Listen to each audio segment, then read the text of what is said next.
What's up, Warriors? What's going on? It's Professor Joe right here. Professor Eric over here. We're going to be going over some details on the armbar from guard as well, and we'll kind of show like the first application of it, and then maybe we'll show a little bit of a practical way of doing it as well. So the first idea with especially the way that Pedro teaches it, which is great, like the best way there is want to learn how to kind of use all like the steps to kind of create the angle that we need. So when I come here, if I feel that I have this space here, if I get this tension here, I can put my left foot on this hip and see how I move up. And so the key to this is if I catch him leaning this way, I'm more looking at trying to take the arm across the body. There's no arm drag if I get weight this way. So if I'm trying to increase my leverage this way, I want to start using my head. You kind of see how I kind of bring my body this way, and now we're kind of halfway to this point. And so now with this pinch, all I have to do is bring that leg over the head to be able to create that angle, right? So that was always a hard thing for me to do, just because I get heavy on the hips and people would lean that way, and have a tendency to lean that. Yeah, exactly. It's like, but that's fine too. You just have the arm drag instead. So you really kind of have to just feel how this move works. So when I come here, yeah. So see how it's very, very tough for me to do this. So see how I really have to start, and so see how this leg gets up as high as I can right here like this. And so the real idea here is I'm just be very, very slow. You're good. When I come here like this, right, I want to touch Joe's face so he can't, just like for the mount. See how it's all the same exact idea. And I want to come here. And so now even without the arm lock, what I'm going to do here is the big thing. You watch guys get away with this all the time. Of like if I put 2 feet here and he stands up right here, I'm in a lot of trouble. And so you see this in MMA all the time. Guys will pick guys up and just slam them on the head. Or it's just even. Oh yeah. It's easy to pull the arm. Pull it out. Yeah. But I was watching like some video on a couple of knockouts from that same situation of guys just pulling people up and it's like bam. So it should be really, really, really tough for that to happen, right? If we're using the mechanic correctly. And I've shown a lot of, and not I've shown, Pedro showed me through like videos and like being around him, and I've shown other people that I don't want to take like any of that away from what he showed me. But when I come here like this, the big thing is I don't want tension with both.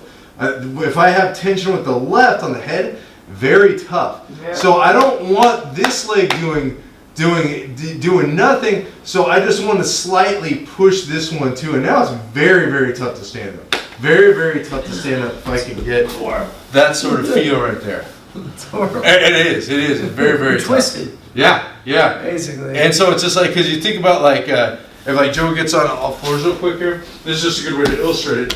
If I push, and this is kind of how I do this when I try to illustrate this, if I push on both points, he could stand right up. You see what I'm talking about? But if I control the head, it's very tough to stand up when I control the head.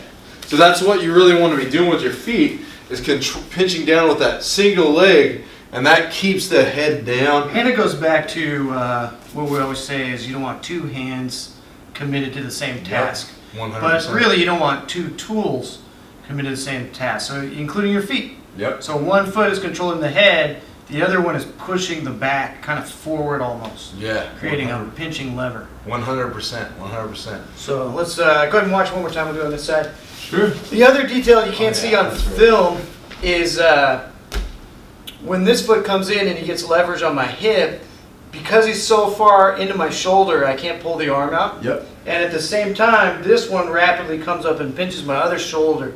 So without using his hands, my arms are very stuck within the center line. So here, see when this comes in, he's 100% right. See, if I'm here like this, you can tell if you're doing this right, because if he pulls his arm back right here, that means you aren't.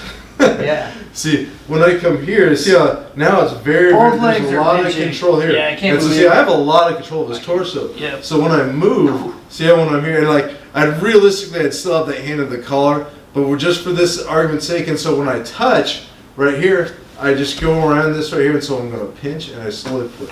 And so a really good way to practice this is I like to do this with the cross choke. So when I come here and I come here, see how I already have that same leverage. See, he pushes up, I have that same exact situation right there. So that's because realistically, the better you get, people aren't just going to hand you their arms. Right. Sometimes they do, but you have to like have a setup too. So it's really easy. Well, definitely when you're training, Yep. I'm giving him the long arm. I'm sitting on my heels and just giving him decent posture. 100%. You always Just want to feed the arm bar. Yep. So, see if a good way if I have control here, I would keep this the whole way through. Beautiful. Double. Because see, like now I got a choke and an arm lock. Yeah. Even here, see, I I could do that still all the time. potentially choke and keep that arm bar right there. Giving away the secrets. So that's a really good way of looking at that situation. So That's a good one.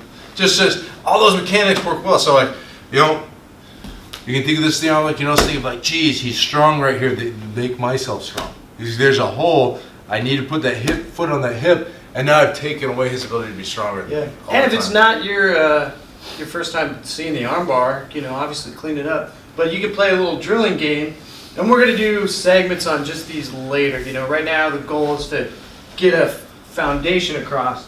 But exactly what he's doing. If he starts with a choke, as the partner, I'm not gonna freak out. I'm gonna do 1 or 2 defenses. So if he puts his foot up, I'll defend the armbar, but I'm giving him Yep, the the choke. choke. So he practices the choke. He goes to do the choke. I extend. I give him the armbar.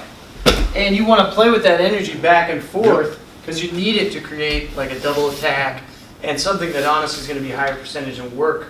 Because just like you just said, as soon as you get through white belt, man, your partner's not going to just give you the arm anymore. You have to 100%. trick them into doing it and go off reactions. 100%. Cool. Yeah, so that's just basically the first setup, and that'll show you all the real detailed steps that you need to do to make your arm lock effective, guys. And that's been the arm lock from Guard, guys. Right on. All right, Warriors out.